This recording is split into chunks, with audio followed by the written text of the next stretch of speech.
Como tá a vida? Tá agitada, motivado ou a vida tá parada? Ou decidiu que depois dos 50 vai ficar no quentinho? Será que você já parou para pensar nisso? Eu tenho certeza que, assim como eu, você já se fez algumas perguntas. Depois dos 45, a vida muda de ritmo. Depois dos 50, então, eu vou fazer o que eu quero. É depois dos 50 que eu vou parar de me preocupar com tudo e vou simplesmente descansar. Será que o envelhecimento é assim mesmo?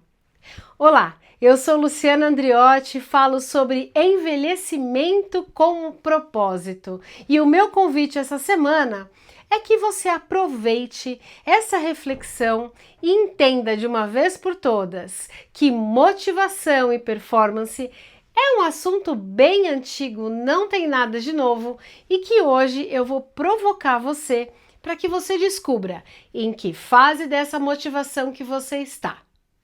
Hoje eu trago aqui uma lei que relaciona exatamente a performance com a motivação. York Dodson descreveu essa lei lá em 1908. Viu só como não tem nada de novo?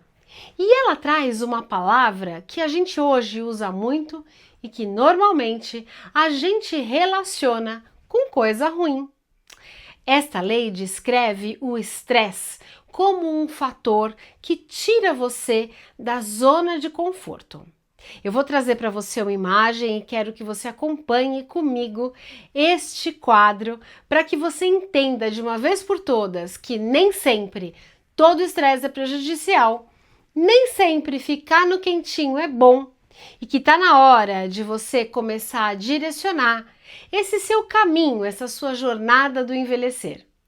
Depois, eu vou deixar um link aqui embaixo na descrição desse vídeo para que você possa melhorar a sua inteligência emocional em relação ao estresse, fazer algumas reflexões importantes. O livro, eu vou deixar ele aqui para que você possa comprar por um link. É um livro que eu participei e que fala sobre inteligência emocional, um assunto que tem tudo a ver com o que a gente está falando aqui. Muitas vezes, no seu dia a dia, você precisa entender que o estresse é necessário. O seu corpo precisa lidar com um certo motivador, com uma certa quantidade de estresse, para poder te manter vivo. Isso mesmo. É o hormônio que produz estresse, o cortisol, que faz você acordar pela manhã. E que muitas vezes alguns quadros de desmotivação pode estar relacionado à ausência ou déficit desse hormônio.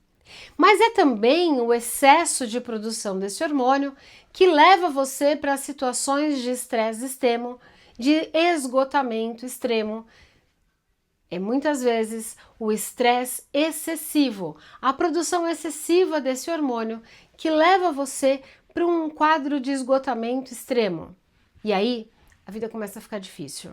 Nada do que você gosta parece fazer sentido, a vida já não faz mais sentido, o trabalho fica pesado, os relacionamentos ficam complicados e aí tudo vira um caos. Olha comigo essa imagem e começa a prestar atenção. Será que você já conhece ou já passou por algo parecido na sua vida? Eu quero trazer para você aqui essa relação da ansiedade com o desempenho. Quando a gente pensa num desempenho ideal, nós estamos pensando num funcionamento máximo sob pressão. Ou seja, eu tenho um estresse que é gerido e que precisa potencializar a sua concentração. Olha bem no comecinho desse gráfico, você vai ver que esse gráfico parece com o U invertido. Isso mesmo, lá no canto esquerdo da sua tela, você vai ver que existe uma posição de relaxamento, que você não exerce, não está vivendo nenhum tipo de pressão. Aqui é um ponto de fraqueza. Sabe por quê? Porque aqui não tem aprendizado, aqui não tem desconforto, aqui não tem nada de novo que você possa vivenciar. Aqui também traz uma situação de comodismo, de conformismo. E será que no mundo de hoje isto é possível? Bom, depois você vai ver que existe uma fase verde mais clara, aonde a gente chama de estresse confortável. Ou seja, um estímulo leve que começa a aumentar o seu foco, que te traz motivação, aquele estresse que gera energia. Aqui a gente pode colocar uma paixão nova, o descobrimento de um hobby. Aqui a gente pode colocar uma proposta de emprego, uma nova amizade, uma viagem, uma mudança de cargo, uma fase nova da vida, um casamento, um noivado, o conhecer uma amizade nova, o conhecer um país diferente, conhecer uma cultura nova, comprar um objeto de desejo, estudar, comprar um livro. Eu estou falando aqui de coisas do dia a dia que às vezes a gente não percebe, mas que gera sim um tipo de estresse. Mas é um estresse confortável, que te leva para uma ação. Ainda no meio deste gráfico, nós temos também o estresse confortável, mas ele se mantém um pouco mais ativo e aumenta o seu pico de produtividade. Aqui a gente fala que chegou no desempenho ideal. Você sente a pressão, mas ela não te causa nenhum tipo de sofrimento. Ela leva você a estudar, a se dedicar, a se empenhar. Aqui, muitas pessoas vão chamar de insights, saltos quânticos, alta produtividade, porque aqui você está colocando toda a sua essência, todo o seu repertório, toda a sua experiência, e é exatamente aqui que eu quero que você leve os seus 50 a mais. Para de pensar que o envelhecimento é uma fase parada da vida, uma fase de descaso, de anonimato, e começa a levar sua energia para este ponto alto do gráfico. É aqui que os seus 45, 50 a mais podem revelar grande liberdade, autenticidade. Aqui, os seus 50 a mais pode levar você para novas ações, novas conquistas, a busca de novas missões de vida. Aqui é onde você consegue exercer plenamente a sua identidade. Sabe, colocar aqueles seus exemplos de vida a serviço do outro, motivar e potencializar um novo projeto de vida, trazer à tona algo que você precisou deixar escondidinho, porque talvez ali antigamente você não tinha um ponto de vida que você está agora, uma vida de mais equilíbrio.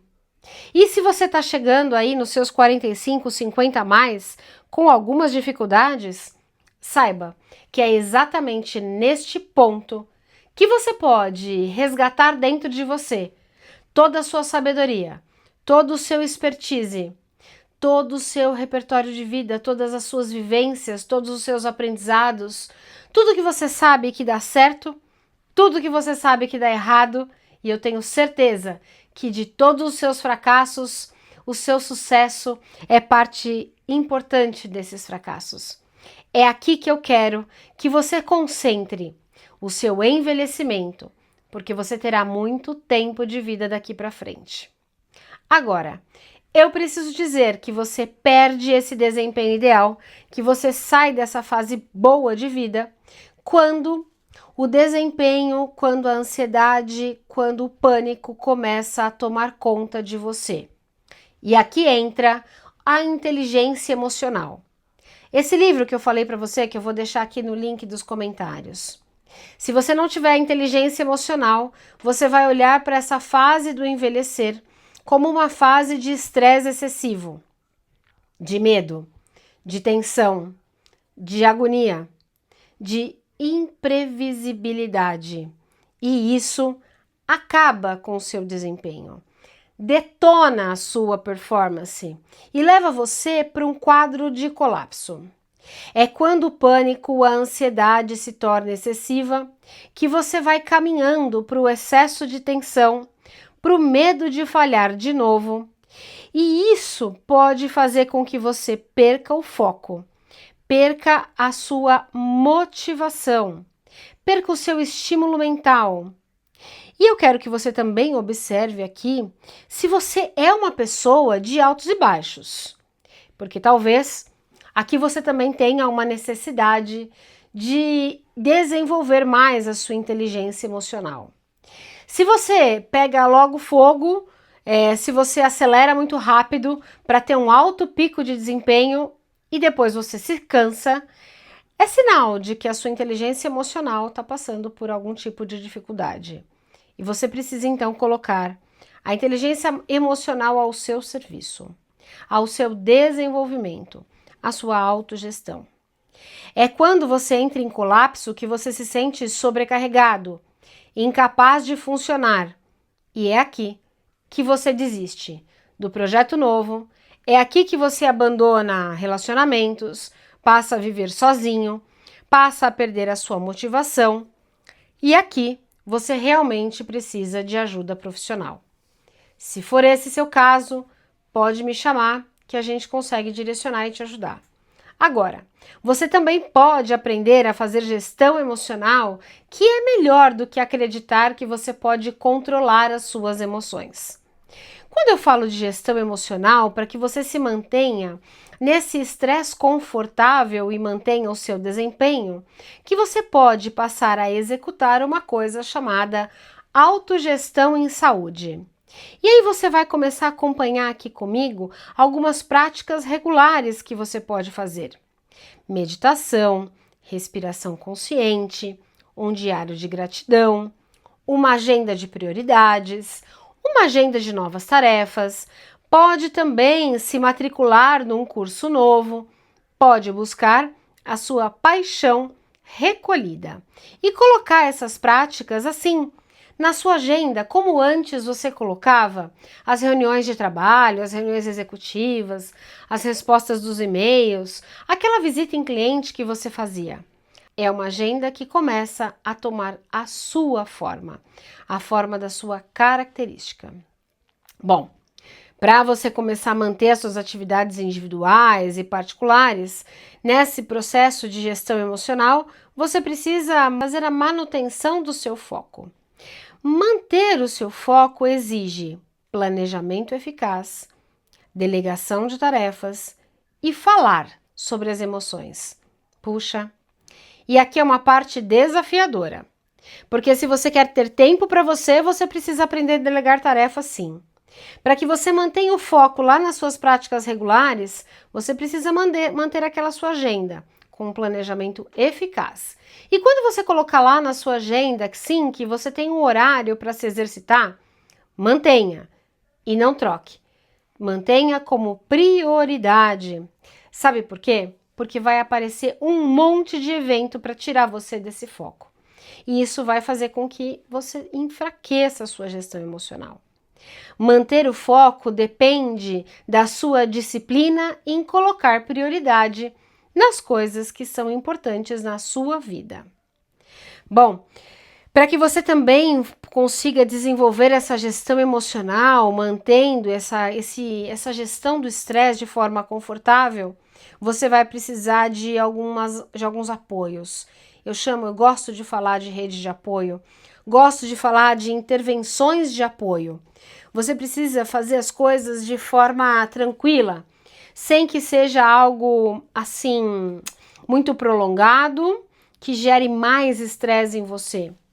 Quando eu peço para você colocar algumas práticas regulares e para que você mantenha essas práticas aí de forma planejada, eu peço que você faça uma gestão de tempo também. Quer dizer, começa a inserir de forma lenta e gradativa o tempo e a quantidade de atividades para que você tenha essa manutenção da sua motivação. Então você vai precisar de pausas táticas, você vai precisar de talvez algum suporte terapêutico.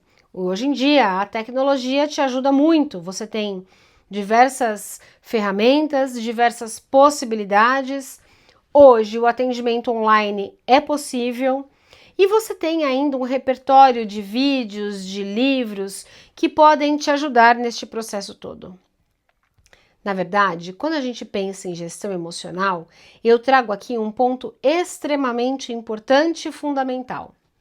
Estabelecer limites claros para que você comece a compreender quando você está muito relaxado e fora da curva de desempenho e de aprendizagem, quando você está no outro extremo, totalmente colapsado, sobrecarregado e insatisfeito, e você então comece a estabelecer limites para que você se mantenha no meio, no ponto alto desta curva, no ponto do desempenho ideal, onde o estresse ele é gerido, mas que ele te potencializa, que ele te leva para frente. Eu quero que você entenda que o seu envelhecimento só terá propósito quando você se colocar no centro mesmo da sua rotina, das suas atividades, das suas escolhas. E eu não estou me referindo à rebeldia, eu estou me referindo a prioridades. Quando essa lei foi descrita em 1908, nós nem tínhamos assim tantos problemas descritos como a gente tem agora. Vivemos a pandemia do estresse. E eu gosto de acreditar que nós temos aí 4 tipos de estresse básico que a gente pode trabalhar e que, a depender da sua duração e da sua frequência, eles podem impactar, independente da sua forma, do seu tempo de exposição, as reações do nosso corpo. E essas reações podem ser mais passageiras ou se tornarem estados exaustivos. Então, quando a gente pensa num estresse agudo, você olhando aí para este gráfico, você pode imaginar que é esse estresse agudo que te leva para uma decisão. E aí, você vai ter alguns episódios de estresse que você pode até questionar essa sua decisão, mas você vai aprendendo a gerenciar. Eu me refiro aos estresses do dia a dia, mas que te mantém focado, te mantém direcionado. É muito difícil conviver em cidades grandes, muito trânsito, muito excesso de horas de trabalho, muito excesso de tempo fora de casa, muitas tarefas domésticas, muitas demandas familiares. Sim, mas você vai aprendendo a dividir, sabe, equilibrar pratinhos para que você possa gerenciar melhor essa relação de tempo, intensidade e frequência do seu estresse. Agora, se você passar um longo prazo de um estresse muito traumático, provavelmente você está lá no final desse gráfico, no ponto de esgotamento. E aqui é bastante difícil sair sozinho. E você vai precisar manter a sua integridade física, você precisa começar a manter a sua vida em comunidade, em sociedade, porque aqui existe uma grande chance de você se afastar. E esse afastamento, na verdade, é o que te leva para um quadro de adoecimento. Bom, eu quero trazer para você aqui essas reflexões para que você possa começar essa semana entendendo que performance está longe de ser aquela explosão de comportamentos. Que disciplina faz parte desse entendimento, desse ciclo que você passa. Manter esse ciclo de motivação, de estressor, é o que faz com que você mantenha a sua conduta de forma constante. Constante e precisa. Sim, você pode aí se encontrar demasiadamente estressado com o seu trabalho, mas você precisa encontrar um fator motivador para a sua mudança. Bom, é muito gostoso poder conversar com você sobre isso, de forma leve, de forma sutil, fazendo você refletir. Eu tenho certeza que você já passou pelos diversos tipos de estresse que nós falamos aqui. Tenho certeza também que você já esteve num momento muito parado e talvez não tenha gostado dessa sensação. E tenho certeza que os momentos de esgotamento fizeram você refletir a sua vida, mudar o rumo aí, mudar esse rumo desse barco e poder começar a buscar um caminho novo. Eu quero reforçar para você que todo caminho novo exige de você constância, dedicação, coerência, sabe? Precisa ser respeitoso com você. E eu sempre gosto de dizer aqui para os meus filhos, para os meus pacientes, para os meus colaboradores, que tudo que chega para você tem que aquecer, tem que ficar um quentinho no seu corpo para que você entenda que o seu corpo está dizendo sim para este processo de mudança, de motivação. Eu sei que falar de mudança é algo muito delicado, que normalmente gera medo. Mas eu quero que você largue este comportamento assim, arrastado da vida. Se tá difícil, se tá pesado, você precisa encontrar dentro de você uma motivação. E essa motivação tem relação com a sua existência, com tudo que te faz aquecer o coração, iluminar a mente, tudo que te faz sorrir, que te leva para a ação. E aí, nesse processo de equilíbrio, de autoconhecimento, você vai encontrando segurança para dar um passinho de cada vez. Esse é o meu convite para você. Se permita viver um passinho de cada vez, para que você tenha um envelhecimento de propósito. Curte, compartilha, escreve nos comentários como os meus vídeos te ajudam e eu vou ter um prazer imenso em responder. E fica comigo até o nosso próximo vídeo. Até mais!